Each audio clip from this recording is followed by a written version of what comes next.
Në këtë drejtim, kjo që ka ndodhur sot, të cilën e kemi parashikuar, nëse do futesh te live-et e mia që kanë bërë ditët e fundit, e kam parashikuar plotësisht këtë gjë, është një qasje e tij shumë natyrale me atë që ai vërtet është. Ai nuk është as njeri që do demokracinë, nuk është njeri që do garën, nuk është njeri që do mendimin ndryshe, i ka shitur këto si dëngla gjithë këto vite, sepse nuk ka qenë në pozitën e kërcënimit pushtetit të tij dhe të sigurisë së vet penale.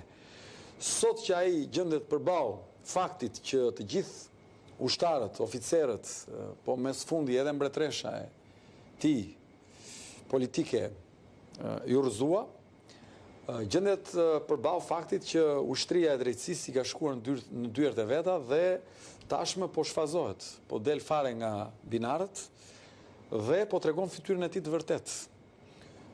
Ju nuk e keni kapur me shkam vëre edhe në jetën publike, se nuk kam qenë aq shumë aktiv në për studio, por nuk është kapur një fakt shumë i rëndë që ka ndodhur me ndryshimet në kodin penal.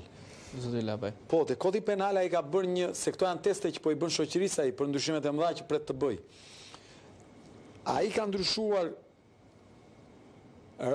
nenin që bën fjalë për bashkëpunëtorët e drejtësisë. Pra ata që gjatë rrugës bëhen pishman dhe kërkojnë bashkëpunimin me organet e drejtësisë dhe në të kundërt të asaj, në këmbim të asaj të përfitojnë ulje dënimi apo përjashtim nga dënimi i rënd, këta e kanë shfuqizuar me ndryshimet e fundit. Pse e kanë bërë?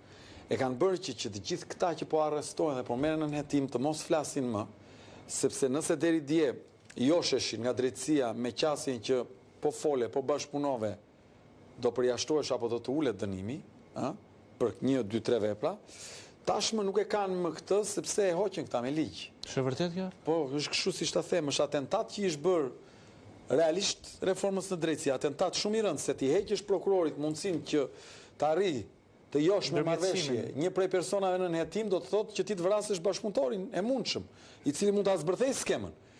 E para. Sot në hetim nuk ka të penduar. Unë nuk di ta them këtë zyrtarisht, se nuk kam edhe prokuroria. Sa citove kodi, sepse unë dëgjova për herë të parë dhe më duket shumë e rëndë. Prokuroria ndër vite, prokuroria jon. Jo, kjo është vërtet, kjo është vërtet. Ndër vite prokuroria jon e ka pas nga atentat vërtet siç e quajnë zoti Lapaj. Tani po ta shpjegoj dhe se jam në është sektori fusha ime ekspertizës. Do me thënë, një nga mjetet më të forta që kanë pas organet e hetimit, jo këtu, po që kanë në të gjithë botën, është eksaktësisht kjo. Pra, brenda strukturës kriminale, ta çaj strukturën duke i ofruar njërit prej tyre bashkëpunim, për ta nxjerr nga struktura dhe për ta bërë atë të bashkëpunojnë në raport me zbërthimin e skemës. Këta kanë heqë, e ndruan ligjin, e hoqën, s'ka 2 javë, e hoqën. Dhe kjo është t'i heqësh prokurorit që e ke dërguar në luftë armatimin. Po, zoti Lamallari dha garanci që do jenë ndërhyrje të drejta. Shiko, unë kam dëgjuar shumë garanci në këtë vend, si nga garancitë që do bëjmë shtet. E mban mend atë shprehjen e famshme do bëjmë shtet? Po dinim ne të shkretet që të bëje shtet, do të thoshte që të vidhje me 53 milion, me një mesazh të deformoje 53 milion euro. Do me thënë varet çfarë koncepti kanë pas për shtetin këta. Me sa duket kanë pas një koncept që nuk është në interes publik. Me sa duket. Në këtë drejtim, unë po të them faktin. Fakti është që sot prokurorët e Republikës nuk kanë një armë shumë të rëndësishme që e kishin deri dje, që mund të tërheqin në bashkëpunim persona të cilët merren në hetim. Ky është fakt. E dyta, ky u shpreh që do ndërhyjë në reformë tashmë, drejt për drejt duke i hequr mundësinë atyre që të ligjërisht. Do ndryjë ligjërisht. Tani këtu ka një problem shumë të madh i nderuar Andrea. Në çfarë mund të ndryshojë? Shikoj tani, nuk është çështja te çfarë mund të ndryshojë, është çështja te fakti që ata guxonin e mendojnë dhe pastaj e aplikojnë dhe pastaj njerëzit fillojnë dhe mësojnë. Ç'a do të thënë kjo? Kjo do të thënë që të shkojmë te shprehja e dikushme që po pse ligjet tona do na dënojnë ne? Ligjet tona do na ndalojnë ne? Me numrin e votave që ka ai në parlament, nuk ka ligj që dënon atë apo ndonjë tjetër, se ai mblidhet dhe ndron ligjin. Ai ka si ka. Në këtë drejtim, kjo që ai po bën, që meqense nuk u kalua nga gjykata kushtetuese siç donte ai dhe ata, ne mblidhemi dhe ndryshojmë ligjin se i kemi votat, çon eksaktësisht argumenti që ne kemi thënë nga ai shesh, që votat e tij, 83 votat, nuk kanë më legjitimitet moral më zotri. Sepse tani po i shërbejnë ruajtjes së pushtetit personal të tij dhe ruajtjes së bashkëpunëtorëve të tij me të cilët ka vjedhur Shqipërinë. Dhe kjo është çështja më e rëndësishme. nuk ka më legitimitet ai që me këto mandate të shbëj çdo gjë dhe mund ta shbëj. E di çfarë mund bëj tjetër ai?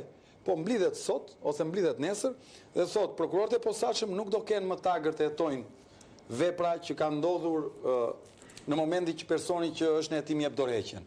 E bën më sot, mbledh kuvendin, e bën që nëse një ministër është në hetim, në momentin që jep dorëheqjen nuk është më çështje prokurorisë posaçme, po i kalon prokurorisë zakonshme. E bën ligjin të tillë. Jemi në rregull. Pra, 83 mandatet sot në duart e Edi Ramës janë shumë të rrezikshme. Dhe kjo është arsyeja pse gjithë spektri opozitar dhe çdo qytetar që realisht do të vazhdojë të jetojë në këtë vend, duhet me patjetër të kuptojë që me këtë njeri nuk mund të vazhdohet më dhe ky duhet të rrëzohet pa kushte. Ky nuk mund t'i vënë më Republikës kushte, se kjo nuk është Republika e këtij personale. Kjo është Republika e të gjithëve, është pronë e përbashkët, kjo është pasuri e përbashkët. Kështu që unë mendoj që ky është momenti, ky është Rubikoni, ky e kaloi. E kaloi më. E kaloi dhe nuk mund, do të tani nuk ka më këto teoritë, jo po ai, jo po ky, jo po ashtu, po kështu s'kan më. Për mua, unë kështu e mendoj.